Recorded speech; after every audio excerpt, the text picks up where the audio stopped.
बिस्मिल्लाहिर्रहमानिर्रहीम। अस्सलाम वालेकुम प्यारे दोस्तों, आज मैं आपसे हज़रत मूसा अलैहिस्सलाम और हज़रत हारून अलैहिस्सलाम काफिरून के दरबार में हाज़िरी का किस्सा शेयर करती हूँ। अल्लाह ताला के हुक्म से दोनों भाई हज़रत मूसा और हारून अलैहिस्सलाम ने फ़िरौन के दरबार में जाने का फैसला फरमा लिया। बाज़ मुफस्सरीन ने लिखा है कि जब दोनों भाई फ़िरौन के दरबार में कलमा हक कहने के लिए रवाना होने लगे तो इनकी वालदा ने नहर शफकत की बिना पर जालिम के पास जाने से रोकना चाहा और फरमाया कि तुम ऐसे शख्स के पास जाना चाहते हो जो जबरदस्त बादशाह भी है और जालिम और मगरूर भी। तुम वहाँ मत जाओ, तुम्हारा वहाँ जाना बेसौद है।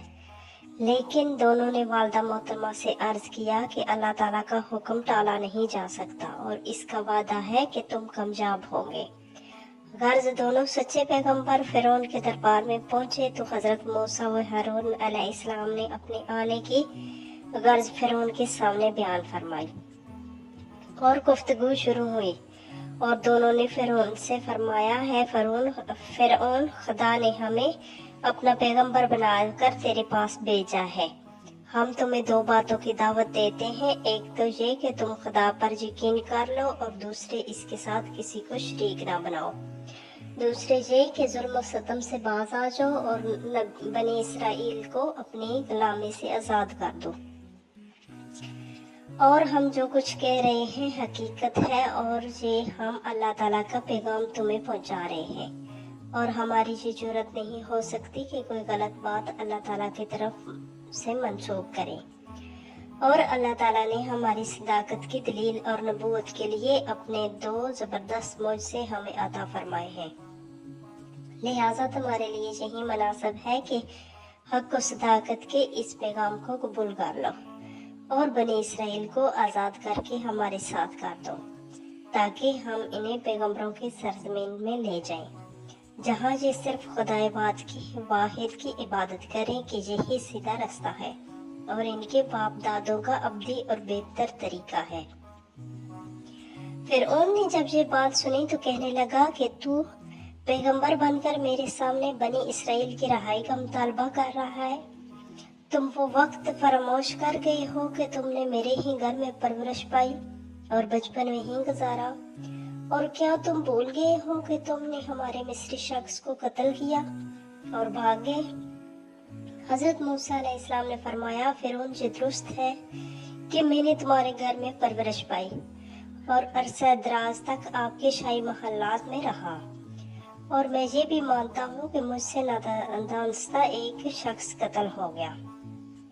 और इसी खौफ से यहाँ से चला गया। लेकिन ये खुदाए कादर का करिश्मा है कि इसने अपनी रहमत से मुझे बेकस व बेसहारा को तेरे घर में पाला और मुझे अपनी सबसे बड़ी नेमत नबूवत से नवाजा। और फ़िरौन तुम बताओ, क्या ये इंसाफ है कि एक शख्स की परवरिश के बदले में पूरी कौम बनी इसराइल को अपने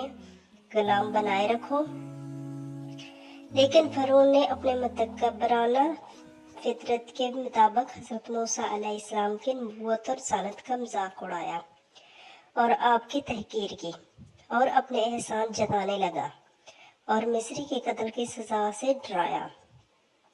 लेकिन चूंकि हज़रत मूसा को अपनी कामयाबी पर पूरा यकीन था और अल्लाह ताला ने आपको कामयाबी व कामरानी की खुशखबरी दे रखी थी,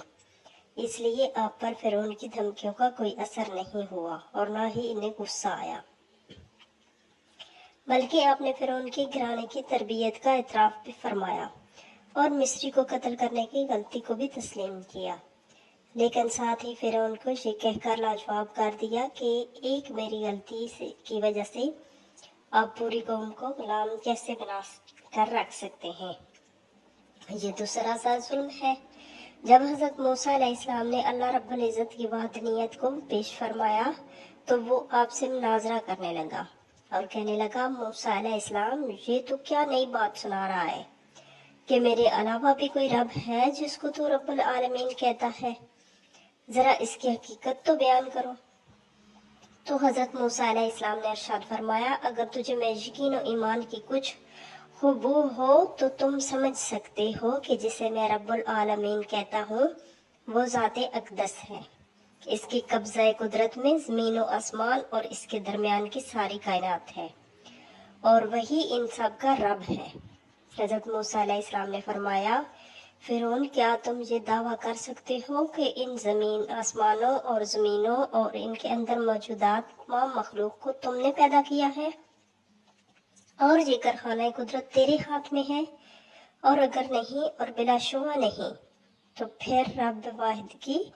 ربوت سے انکار کیوں کرتے ہو؟ جب فرعون نے یہ مدلل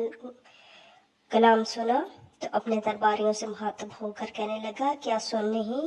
رہے ہو یہ کیسی عجیب و غریب باتیں کر رہا ہے؟ اور حضرت موسیٰ علیہ السلام نے ان کے تعجب اور حیرت کی پرواہ نہ کرتے ہوئے اپنی گفتگو جاری رکھی اور فرمایا، رب العالمین وہ ذات گرامی ہے جس نے تیرے آباء و اجداد کو پیدا فرمایا۔